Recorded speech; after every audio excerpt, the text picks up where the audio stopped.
So we've been sitting for a long time. This is going to sound a little bit weird, but I'd like everybody to get up out of your chairs. Just kind of stretch out, put your hands up over your head, look up like this, and then just lean all the way back like that. And then lean forward like this and go, ah. And then just start to bump into the person next to you. You can do it.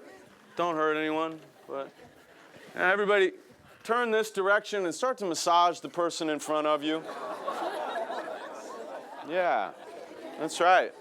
You deserve it. I don't know you, but you deserve it. Now you should moan. I should hear moaning. And everybody chop it out like this. Everybody chop it out like that. Chop it out. And everybody go, Good. Now turn the opposite direction and continue the train. It's okay. All right, chop it out. Okay, you can sit down. That was fun. Nice. Sit back down. Yeah, you can sit down. That's your talk.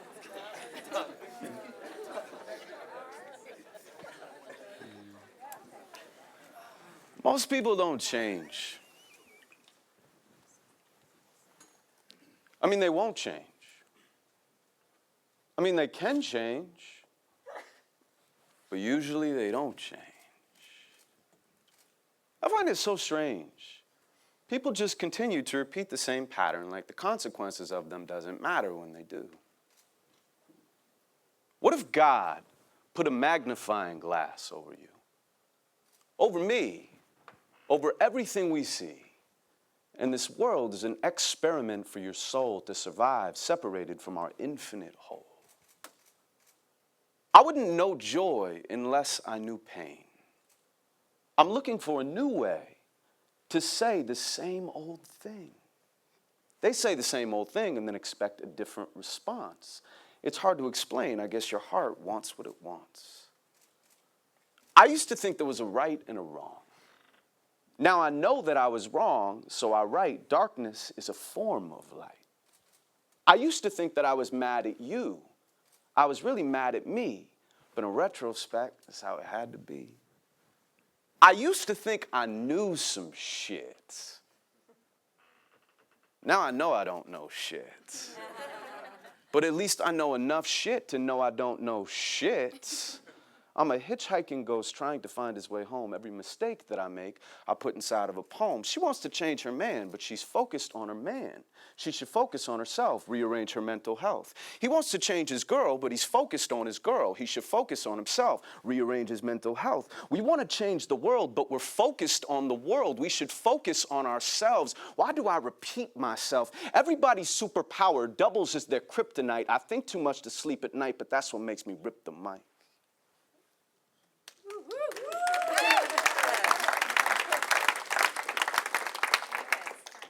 I tried to point the finger,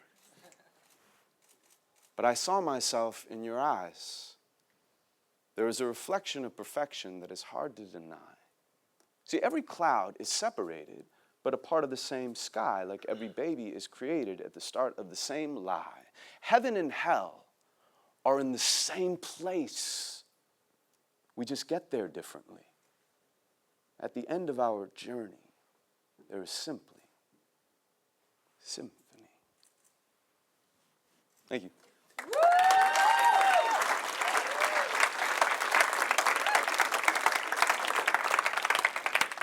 Do you guys have El Pollo Loco in Vegas? Yeah? So one time, I was coming out of El Pollo Loco, and there was a homeless guy. And he was sitting down, and he said, "Hey, man, do you have any change?" And I said, "No, I don't have any change, but I have this rice that's left over from my meal. Do you want my rice?" This is a true story. And he looked at me and goes, "No, that's cool, man. I don't eat carbohydrates." And I thought, only in LA. And then I thought, only in America. I've got a crystal house for my missile mind that locks onto the things I wish were defined.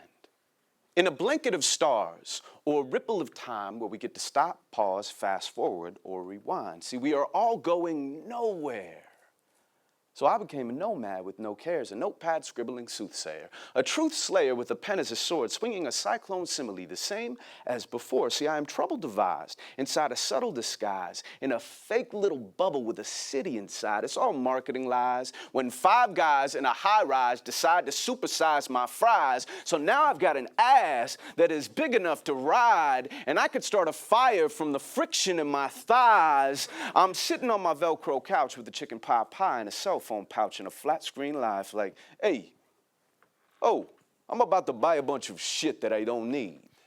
What? I got a credit card. I could afford these. I'm gonna get a better car. I'm gonna get a bigger house. I'm gonna get an iPhone. I'm gonna get a leather couch.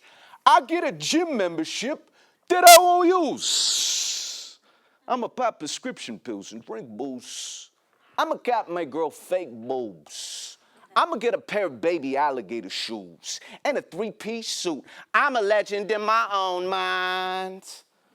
I vote in the election, but I work in the coal mines. I got a fat gut and a George Foreman grill. I got a MacBook loading up my acting reel. I got a pool that I never clean. I'll take a Hummer limousine to the Evergreens, hunt with an M16 and kill everything. I got a barbed wire tattoo because that shit looks menacing. I leave the house with the lights on. My favorite part of the day is feeding mice to my python. I don't believe global warming exists. It's a myth. Scientists have invented the shit. And I admit there's some climate differences, but that's it. It's just a normal planetary shift. Dude, get a grip. I drive a Mustang, so my mustache is a must-have. I wear a musk that is made from a muskrat's nutsack. I have a Snuggie, 2 pending lawsuits, and a daughter that is thin enough to hula hoop a Fruit Loop. I pick up my wife's dog's Pomeranian poop. My therapist has a therapist, so it's like a whole support group. Do you know what I'm saying? Do you know what I mean? Do you know what I'm getting at? See, I'm pro-life and I'm pro-death penalty, and essentially the pressure has been messing with me mentally.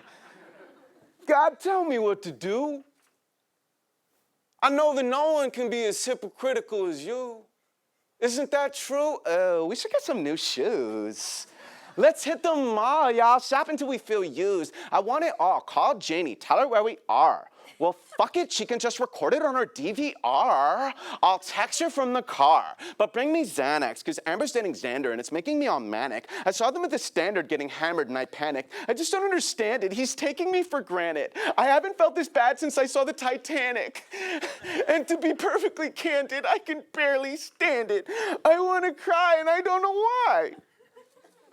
I want to die, but instead I go to the club and hide. I'll do anything to distract me from me. I just want to be the people that I see on TV.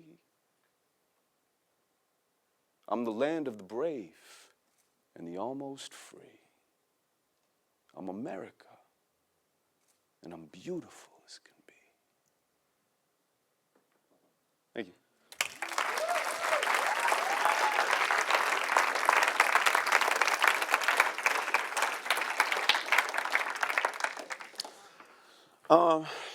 You guys having fun? Say yeah? Yeah. This was an amazing, amazing event, wasn't it? Yes. Yeah, it was like literally awesome from beginning to end, and I was very inspired by the other speakers.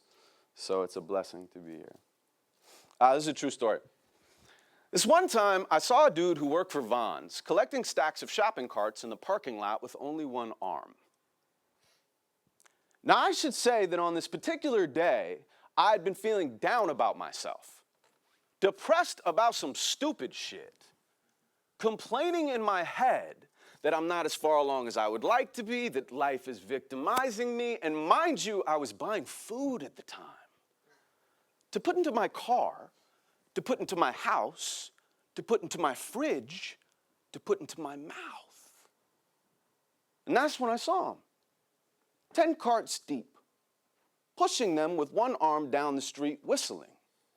Now, I swear he was whistling, Do you know how happy I would have to be to spontaneously pucker up my lips like I was about to blow a kiss, then open up a bit and push some air from my esophagus into a higher pitch? Shit, really freaking happy. I mean, totally ecstatic. I would have had to have just had a three-way with Scarlett Johansson and Rachel McAdams, where both of them had orgasms as they screamed out, "Adam is the best we've ever had." Then at that point, I would whistle. I mean, at that point, I'd probably dance around a little. Anyway, back to this dude. First thought I had, I'll admit, was a bit rude, but hear me out before you boo. See, I was confused, because if I was in his shoes and I had to choose a job, this would not be the job I'd choose. And I know that sounds hardcore, but honestly, this is one job that I would want 2 arms for.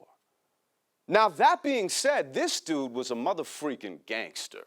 The arm he had looked like it was strong enough to be the anchor on an oil tanker, like he could have been Arnold Schwarzenegger's trainer back when he was starring in The Terminators, and it woke me up like the scent from a cup of Sanka, so I went home and wrote this poem as an ode to thank him. See, it really got me thinking about my situation. Why the am I complaining? This world is full of people maintaining. No matter who you are or where you're from, we all have to wake up every day and ignore the fact that we don't know where we'll go or why we've come, and that can cause confusion. So we distract ourselves with movies and with music and focus on amusement instead of self-improvement, a mutually agreed upon collective delusion. With this much stimulus and this little understanding, it's no wonder we don't all just completely lose it. See, genius and insanity are closer than they seem. Your perspective is the difference between your nightmares and your dreams. Because if everything is energy and my body is a vessel, then my struggle is unique, but that doesn't make it special. And this mother had the balls to up and whistle with a fistful of shopping carts that he guided like a missile, and it blew me away like a sneeze into a tissue that someone who has seemingly so many issues could be unequivocally so blissful, while someone who's as lucky as I am could be self-creating problems by the listful. Well, I guess that's my process. But when it gets indulgent, it borders on obnoxious, insulting, and repulsive. So from this point on, if my thoughts start thinking that they're important, or my feelings start feeling too distorted, I'm going to sort them into categories to see if I can change them. If I can, I'll simply make the moves to rearrange them. If I can't, I'll acknowledge them, but won't engage them. Look them square into their eyes, smile while I face them, and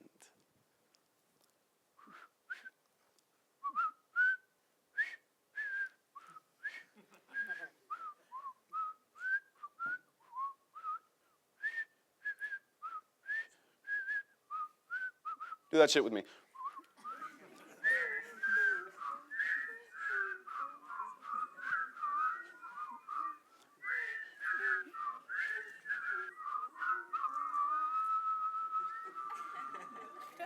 Thank you. Should I end it or should I do one more? Okay. So my name is Adam Schmalholz. I go by NQ, and it's short for inquiry. And I'm once again really grateful to be in front of you guys. You guys have been an awesome audience. I went to a psychic recently. I told my friend about this earlier tonight. And I was kind of distraught when I went in. And by the way, she was vetted. Like I knew she was like the real deal. So I go in. She says, "Do you want a cup of tea?"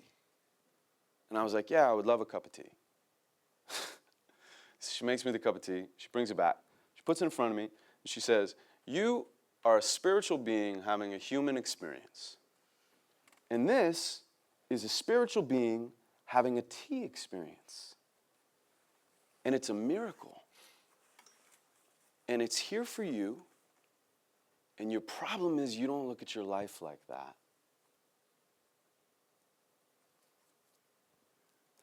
They say God doesn't make mistakes.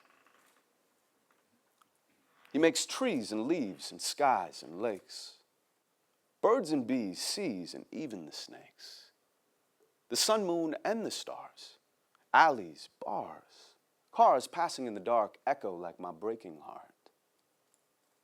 You can hear them in the distance. You can feel it in your soul.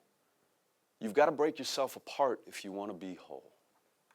I'm in this hole, but I'm crawling towards the light by free falling into my hindsight. The thing about a lesson is you can't apply it to your past.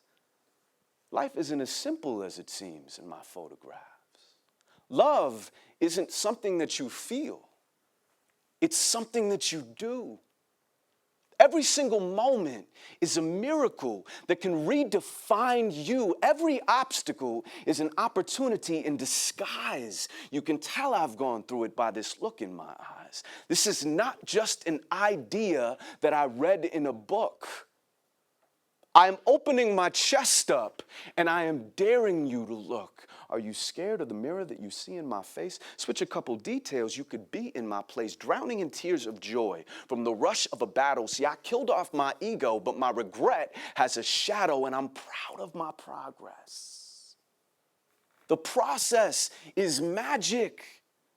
Some of us are still slaves to our old habits, responding automatically because that's what we're used to. But if there wasn't a choice, your actions have used you. What if you're the puppet and the puppeteer? This is your life, and this is your wife, and this is your career. This is your pain. This is your shame. And these are your tears. And this is your brain that's had to maintain through the years. See, this is reality. But you define what you see. So your reality may not seem the same to me. You think you have control? Baby, this is make-believe. Your power is in your response, so don't forget to. I have tattooed forgive on the insides of my eyelids, so when I blink, I could be reminded that God doesn't make mistakes. He makes waves that break shores and shapes of clouds, faceless crowds. I'm walking through them like a hologram, just another case of me filling up the space in this hollow man. I've been asleep for my whole life. Now I'm wide awake and I can spot a nightmare through the daylight. See, rage is alive and well. We are inside of hell when we rely on the lies we provide ourselves. I see it in the streets every day. People are unhappy with themselves in almost every way, yet they walk around like they've got it all figured out. This is not what you're about. You just think you're supposed to take a certain route, and I understand it because I've been there in the past, but does everybody have to walk around with a freaking mask? I want to see you in the light of God. You see, I'm tired of making love to the same mirage, and my heart is big enough to fit the whole world in it. But I had to lose to learn my love was infinite. They say God doesn't make mistakes. He makes truth. And he put it in a body. And he bottled it in your youth. And it is still inside of you, whether you know it or not. We are perfect right now. We should own what we've got. Thank you guys so much. I appreciate you listening. Appreciate it.